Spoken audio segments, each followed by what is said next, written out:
Hi, so in this screencast, I'm going to be following up on the last one where we got the Rcpp interface to compile, and now we want to check, see if it runs, and see if it gets the right answer.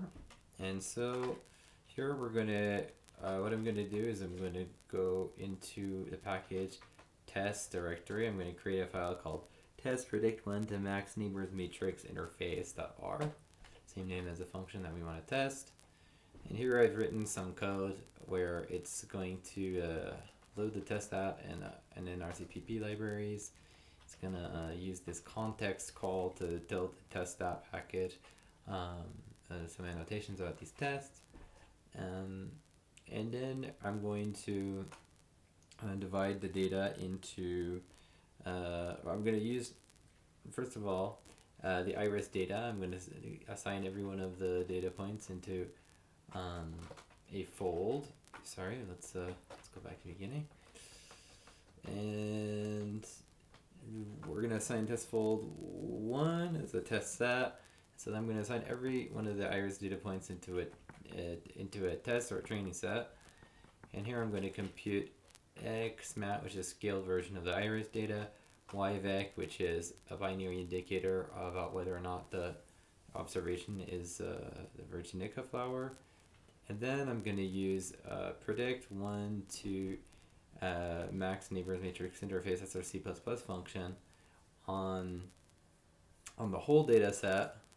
Right. So here I have a call where I'm using that function.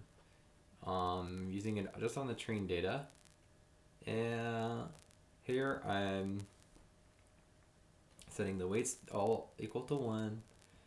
And going up to 20 neighbors, and want to get predictions for all of the test X. And so one of the things that we can check for this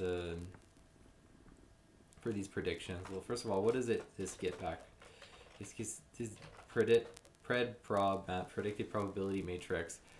So it's 20 rows and 150 columns. So one row for every different number of neighbors and one column for every different observation. And so what we would expect is that for every observation in the training set, for the one nearest neighbor model, we should have no prediction error. So let's write a test that checks that. So if we take prob at 1 comma is set train, that's going to give us a vector of predictions for all of the training data. So that's train, let's call that train pred. And we'll put that in a test that block, test that one nearest neighbor prediction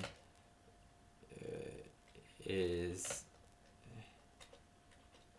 sorry, no errors for one nearest neighbor prediction on train set. Oh, that's our prediction, that's our test. And so if we compare train pred with yvec is set train, this should be is error. And then, we would expect that if the function is working right, expect equal sum is error 0, right? And actually that's not true. So what happened?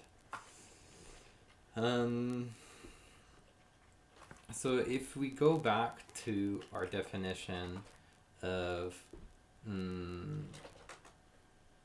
the nearest neighbors function that we interfaced, well, you see that actually there's a very special kind of dimensionality that we noted in the comments. So here, the train inputs pointer, it's expected to be a matrix, with number the observations on the rows and the features on the columns.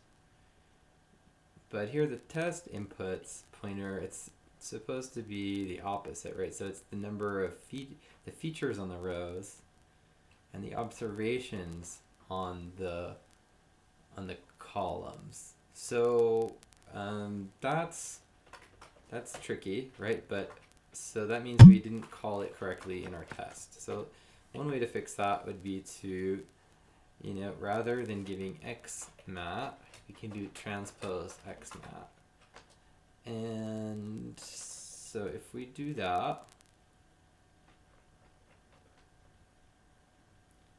we should be able to, so here, if we do that, what does our pred prob mat look like?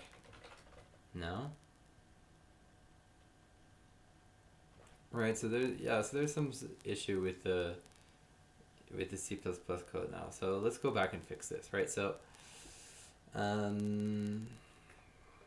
let's go here to the interface. So in the interface, remember that we created this call where here we're initializing a numeric matrix of, with the number of rows equal to the number of neighbors, and the number of columns equal the number of test observations. So that's what we should be returning from this function. And the tricky part here is that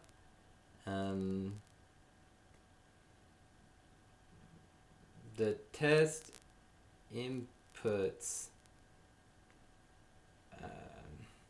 so what's happening here, right? So the x map, this is this matrix with 150 rows and 4 columns, the observations on the rows and features on the columns. Take the transpose of that, and so the problem here is in the C++ code where we say that the number of test observations is the number of rows of that input matrix. So one way to fix this would be to just have the number of, change this to the number of columns. So let's see what happens when we do that. Let's recompile.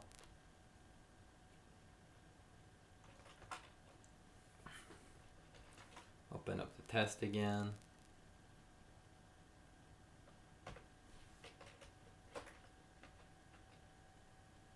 Loading the newly compiled version of the package. And now I ran the test and that works fine, right? So looking at, if we run these lines of code, we see that the train errors are in fact 0. We look at all the is error, they're all false. So there we fixed the bug in the C++ interface where, our C++ routine expected the matrix in a certain format, with the observations on the columns rather than the rows, and so that was kind of a tricky bug, easy to miss. And so for the next screencast, I'll show you how to make that interface a little bit simpler for the user by taking the transpose inside of the C++ code rather than inside of the C code, inside of the R code.